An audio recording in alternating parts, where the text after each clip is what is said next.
Assalamualaikum, halo Arabiun, selamat siang dan kembali lagi di Kreatif Entertainment Kemaba edisi Kito Kemabato. Masih di masa pandemi nih guys. Seperti kita ketahui, hampir setahun lebih kita udah kuliah online. Pasti pada pengen kan kuliah di kampus. Tapi sebagai mahasiswa, kita harus bisa pandai menyelesaikan diri dan tetap berprestasi walaupun di masa pandemi. Seperti salah satu mahasiswa berprestasi pendidikan bahasa Arab angkatan 2018 yang akan menemani kita di episode Kito kali ini. Pada penasaran siapa orangnya? Yuk kita temuin.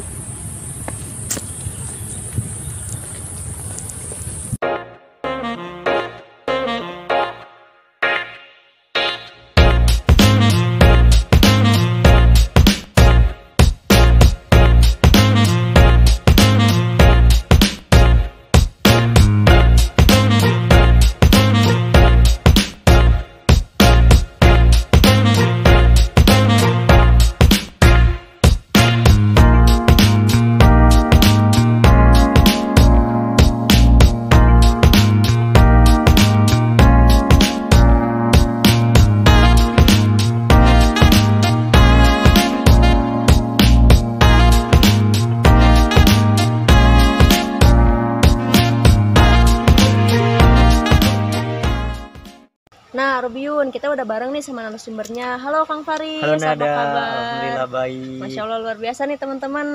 Nah, sebelum kita ngobrol-ngobrol lebih jauh nih, kita kenalan dulu nih sama narasumbernya. Mangga Kang memperkenalkan diri dulu.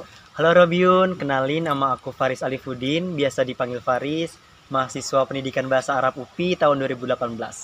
Wah, denger-denger nih, Kang Faris itu bukan lulusan pondok ya Kang? Ya bener banget, bukan lulusan pondok. Berarti sebelumnya emang belum ada basic bahasa Arab ya Kang? Belum, kecuali baca Quran aja ya. Wah, baca Quran aja. Tapi kenapa sih Akang mau gitu masuk jurusan bahasa Arab sebagai prodi yang ditempuh di perkuliahan Kang? Oke, cerita nih berarti, Ya, cerita jujur. Kang. Jujur sama Oke. penonton semua di rumah penasaran kenapa walaupun belum ada basic bahasa Arab, bukan lulusan pondok, berarti masih awal banget kan belajar bahasa Arab. Nah, boleh diceritain Kang gimana?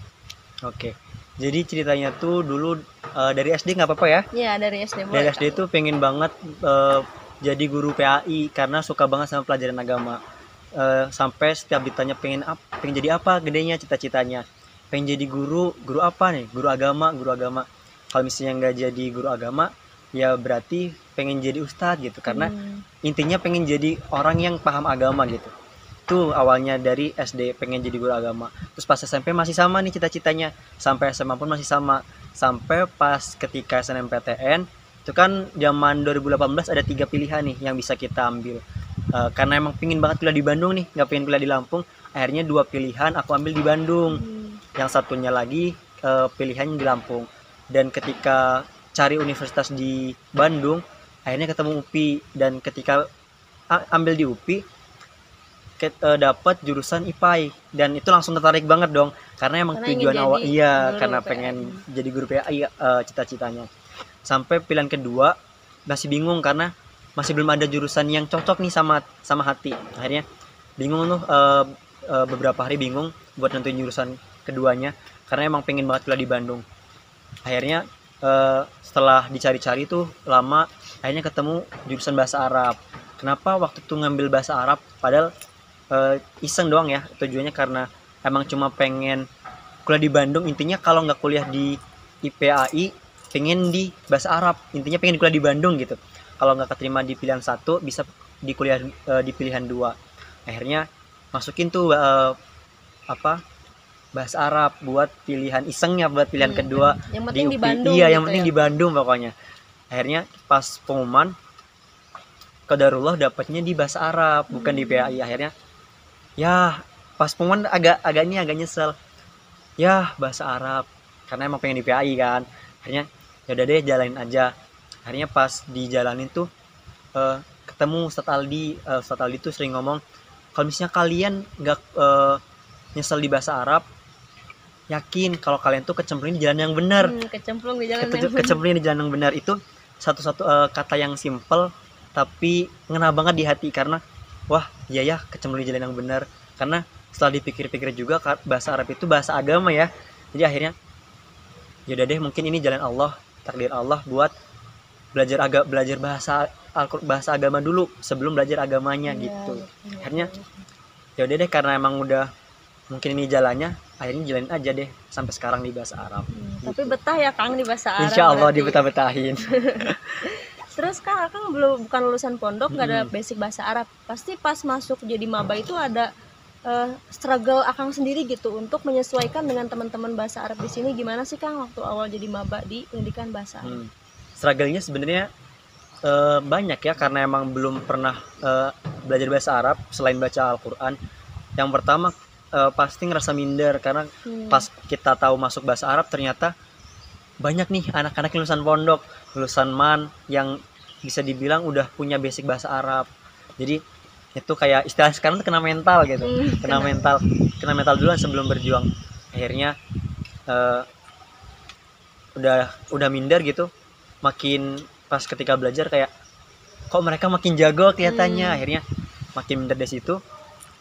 Tapi ya mau gimana lagi kan, kita udah nyemplung di jalan yang benar. Kalau nggak dijalanin kan ya nggak bersyukur gitu. Jadi itu sih problem utamanya, pasti minder karena pasti ketemu orang-orang yang udah jago bahasa Arab. Saat Akang menghadapi hal itu, apa yang Akang lakuin ke diri Akang gitu supaya bisa keluar dari zona itu Kang? Kan pasti minder itu nggak enak ya Kang, insecure, teman-teman udah pada maju duluan, Akang baru start awal gitu saat maba. Gimana cara Akang untuk mengatasi hal itu gitu Kang? Oke. Buat ngatasin mindernya itu yang jelas yang pertama, kalau misalnya kita udah ngejalanin, ya kita harus jalanin kan. Kalau misalnya kita udah dapat, kita harus jalanin. Tentunya buat bisa dapat materi bahasa Arab kita harus belajar. Nggak mungkin dong kita udah masuk bahasa Arab udah tahu nggak bisa masuk bahasa Arab tapi tetap aja nggak mau belajar kan, ya menyia-nyiakan kesempatan gitu kan. Akhirnya harus rajin belajar yang pertama. Yang kedua, mau nggak mau harus dipaksain buat rajin, walaupun sampai sekarang belum rajin-rajin banget ya. Belajar yang rajin, terus harus punya lingkungan maksudnya tuh kita punya temen yang bener. Kita harus punya temen yang bisa bahasa Arab juga, harus punya temen yang istilahnya lebih rajin dari kita gitu, biar jadi pengingat kita. Gitu sih, biar setidaknya kalau misalnya kita nggak paham penjelasan dari dosen, kita bisa nanya ke teman kita yang lebih paham. Karena ngerasain nggak sih kalau misalnya kita belajar bahasa Arab, ketika kita nggak paham penjelasan dosen, lebih paham ketika dijelasin temen, ngobrol sama temen, karena mungkin sebaya jadi interaksinya lebih enak ya itu Kang? Sih makanya ketika kita ngerasa belum jago bahasa Arab, kita harus deketin temen yang udah lebih jago dari kita, biar kita punya cadangan ilmu gitu. Jadi ketika kita nggak paham sama dosen, kita lari ke temen buat belajar gitu. Wah, jadi lingkungan pertemanan pas di kuliah itu sangat penting ya teman-teman semua, banget. Supaya kita itu ada dorongan. Jadi kuliah itu nggak hanya main-main sama teman aja, tapi ketika kumpul ngobrol tentang bahasa Arab bisa juga gitu ya. Nah, kan Akang udah ngerasain nih kuliah offline di kampus sama kuliah online nih kan. Nah, boleh dong diceritain ke teman-teman, khususnya saya nih angkatan 2020 belum pernah sama sekali belajar di kampus. Mungkin ada gambaran dari Akang enak dan gak enaknya kuliah offline, kuliah online gimana Kang? Oke. Enaknya kuliah online dan kuliah offline ya. Sebenarnya untuk kuliah itu sama aja, karena emang sama-sama belajar ya. Kita belajar bahasa Arab, dosen juga ngajar bahasa Arab. Jadi mungkin untuk cara belajar nggak ada bedanya, cuma mungkin beda di tempat aja. Karena kalau misalnya kita belajar offline, kita belajar di kampus nih di kelas. Kalau misalnya online, kita belajar di rumah lewat Zoom. Bedanya itu untuk tempat. Yang kedua mungkin dari interaksi sosial. Kalau misalnya offline, jelas kita bisa interaksi doang sama teman, kita bisa ngobrol, kita bisa tanya sama teman langsung tatap muka. Jadi mungkin kalau misalnya kita bingung, bakal lebih nyambung kalau misalnya nanya ke teman tentang pelajaran. Kalau misalnya kuliah online, mungkin bakal susah ya sosialisasi sama temennya. Misalnya kita bingung pun nanya lewat chat nih, aku nggak paham materi ini, tolong jelasin dong. Belum tentu kita paham juga kan, karena kita nggak bisa natap muka teman kita buat bisa lebih paham. Terus kalau misalnya kuliah online juga mungkin lebih bebas sih, karena dengan kalau misalnya kita kuliah offline itu kita bisa sambil makan, bisa sambil tidur, bisa sambil minum, bahkan kita depan Zoom, mungkin matiin kamera terus kita tidur itu bisa kan. Aduh, ya, ketahuan nih rahasia-rahasia mahasiswa kalau kuliah online. Saya sering juga gitu, tapi itu tidak untuk ditiru ya. Nah, kalau kuliah offline itu mungkin bakal lebih dapat suasana mahasiswanya, karena kita duduk di kelas, kita dengerin dosen langsung, kita langsung ngeliat nih papan tulis di depan kita ada tulisan bahasa Arabnya. Itu bakal lebih kerasa sih, karena pas di kelas kita bakal susah buat tidur karena emang harus memperhatiin dosen. Karena kalau misalnya kita tidur semenit aja, itu kadang ada materi-materi yang kurang gitu, yang tadi dapat materi apa, kita bingung ya. Itu sih bedanya. Jadi mungkin bakal lebih bermanfaat kalau kuliah offline ya, karena Iya, bakal lebih pasti. masuk materinya. Apalagi saya nih pengen banget kuliah offline Kang di Udah sama saya kampus, juga. ngumpul sama teman-teman di kelas gitu kan, seru. Nah, ngomong-ngomong nih, kemarin kan Akang ikut lomba pidato nih. Iya. Juara 1, keren banget Kang. Aduh. Nah, itu kan dilaksanain online ya Kang, benar. lombanya. Gimana sih Kang pendapat Akang mengenai lomba online gitu di masa pandemi ini? Buat lomba online di masa pandemi ini bagus banget sih, karena emang di masa-masa yang sulit kayak gini ya, karena emang biasanya buat mahasiswa-mahasiswa yang agak-agak kurang rajin kayak saya contohnya, tapi tidak untuk ditiru Waduh, ya. enggak, ini mah Kang Faris sudah rajin sekali Jadi nih, teman-teman. itu tuh kayak jadi media yang pas banget buat kita buat berkembang gitu kan. Kadang kalau misalnya pandemi atau bahkan udah mulai kuliah online itu, kita jadi lebih mager nggak sih biasanya. Nah, Ya, termasuk saya sendiri Kang. saya juga di lomba online ini, kalau misalnya ada lomba online ini kayak bagus banget buat kita yang mungkin malu buat ikut lomba-lomba offline. Itu bagus banget karena buat jadi tempat pengembangan diri kita juga sih, karena selain kita kuliah, kita juga harus punya soft skill istilahnya. Kita harus punya soft skill yang bisa mendukung kuliah kita nanti. Nah, lomba online ini bisa jadi wadah yang tepat buat kita buat nyalurin hobi kita, nyalurin kebiasaan kita buat bisa lebih berkembang di masa yang mungkin susah bikin kita berkembang ini sih.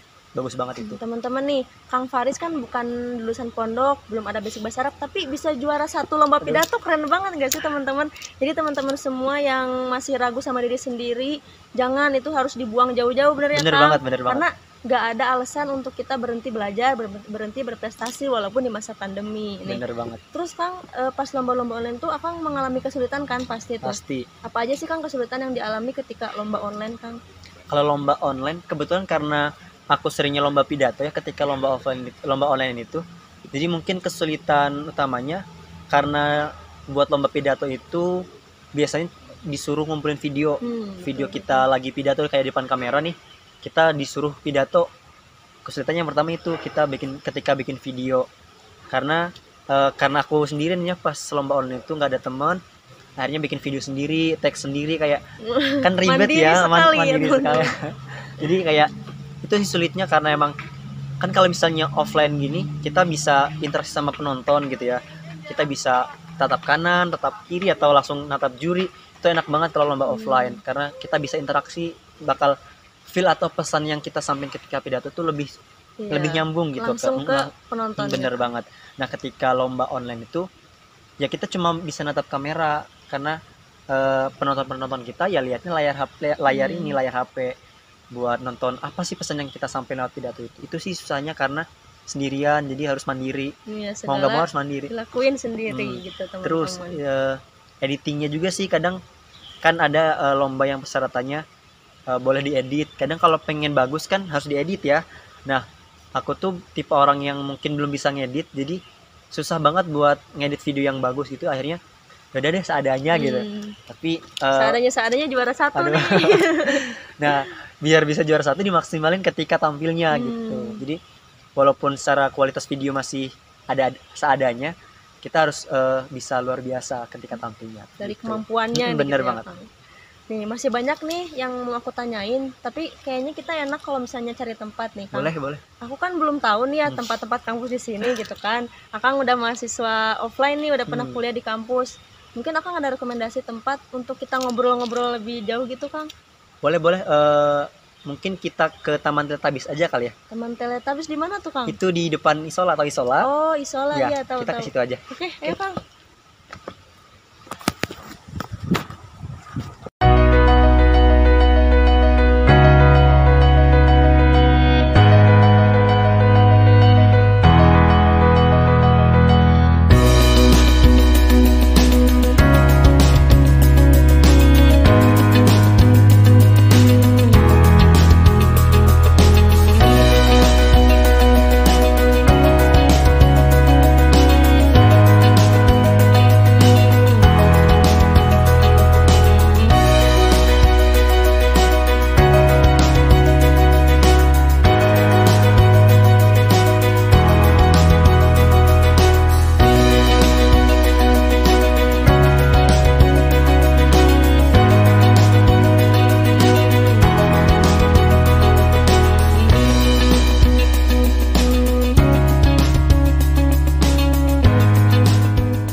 Kang yang namanya teman Teletubbies ya Iya, Kang bener tadi. banget.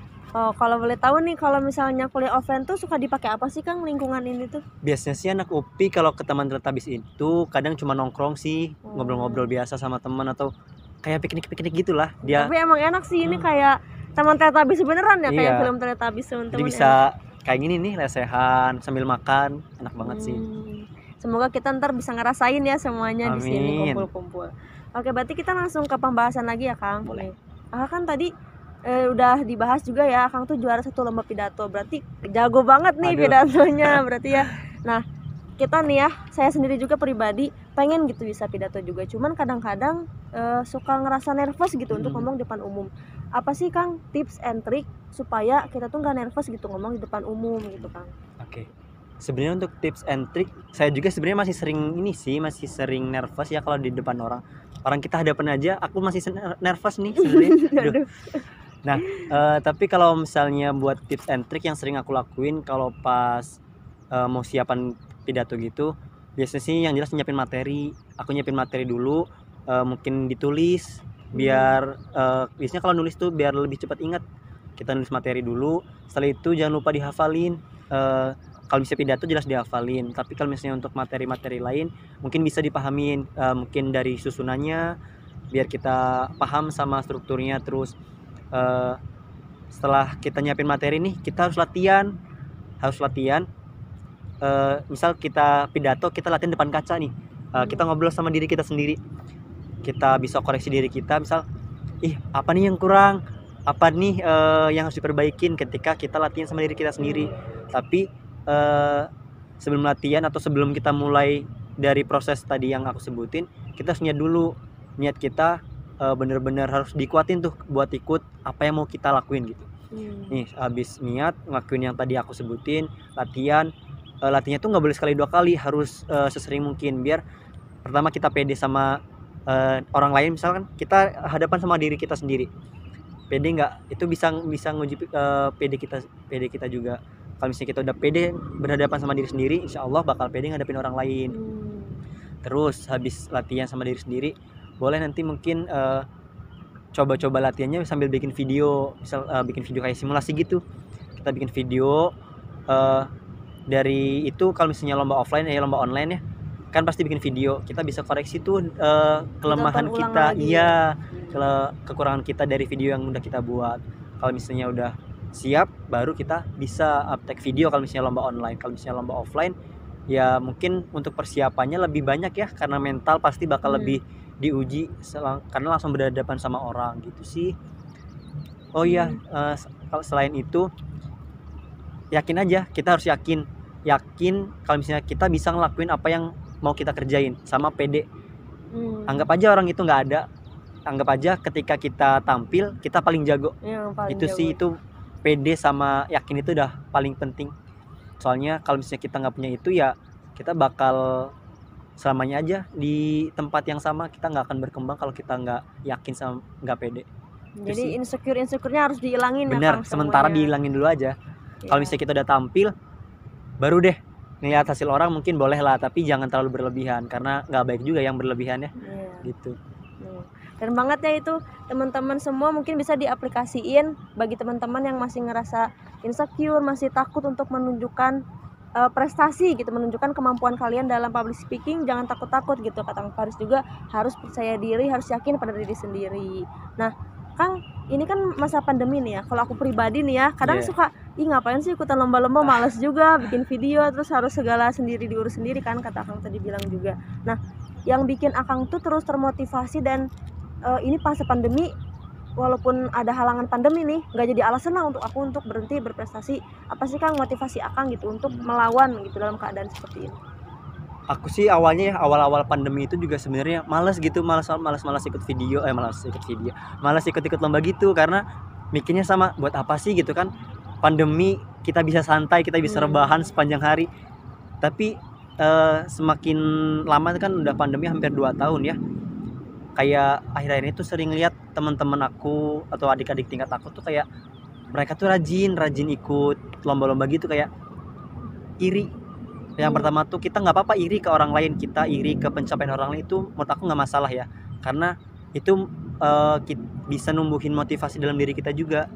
Misal Nada ikut lomba pidato juga, pidato bahasa Arab ketika pandemi gini, terus juara. Nah aku iri, posisinya kan aku juga bisa pidato. Nada aja bisa, kenapa aku nggak bisa gitu. Jadi iri itu mungkin jadi modal utama juga buat numbuhin motivasi dalam diri kita. Yang pertama iri, terus setelah iri kan pasti muncul nih gejolak dalam hati nih, aku juga pengen bisa kayak dia. Tapi harus diingat, setelah kita iri, kita muncul motivasi, kita harus ingat kalau misalnya kita bukan dia, kita bukan mereka. Jadi mereka ya mereka, kita ya kita harus temuin dulu apa yang pengen kita lakuin. Jadi misal aku ikut lomba puisi, Nada iri pengen ikut lomba puisi juga, tapi ternyata bakat Nada bukan di puisi. Jadi harus temuin dulu passion kita lah gitu. Kalau kita udah nemuin passion, kita udah bisa iri sama pencapaian orang lain, kita harus kejar, harus wujudin rasa iri kita tuh ke passion kita, biar kita bisa berprestasi juga gitu. Jadi iri, terus iri ke orang lain ya, iri ke pencapaian, tapi nggak boleh, kita harus ingat juga ya kita gitu, kita nggak bisa jadi orang lain. Terus tadi ya habis iri kita pokoknya berusaha untuk wujudin wujudin apa yang buat kita iri, tapi sesuai passion kita gitu sih. Itu yang paling utama. Harus ada gesekan gitu. Bener. Ya Kang, pasti gesekan itu walaupun iri itu mungkin sebagian sifat buruk, cuman kita harus bisa mengambil sisi positif dari rasa iri tersebut, kita lawan untuk bisa menggapai apa yang kita inginkan. Iya benar gitu. Keren ya, Masya Allah, keren banget Kang Faris ini ya. Alhamdulillah teman-teman, banyak banget pelajaran yang bisa kita ambil. Aku pribadi, semoga teman-teman di rumah juga bisa ngambil banyak pelajaran dari Kang Faris ini. Masya Allah. Terima kasih ya Kang udah mau nemenin Sama-sama, kita Nada. di sini. Selama udah gak kerasa ya, udah berapa lama kita ngobrol. Iya, udah lama banget kan. Banyak banget pelajaran yang bisa diambil. Semoga videonya bermanfaat. Amin. Dan teman-teman juga bisa termotivasi sama Kang Faris. Sangat menginspirasi, memotivasi, dan jangan jadikan masa pandemi ini halangan untuk terus berprestasi. Mungkin sebelum ditutup ada kata-kata mutiara mungkin Kang, motivasi untuk teman-teman penonton di rumah gitu Kang.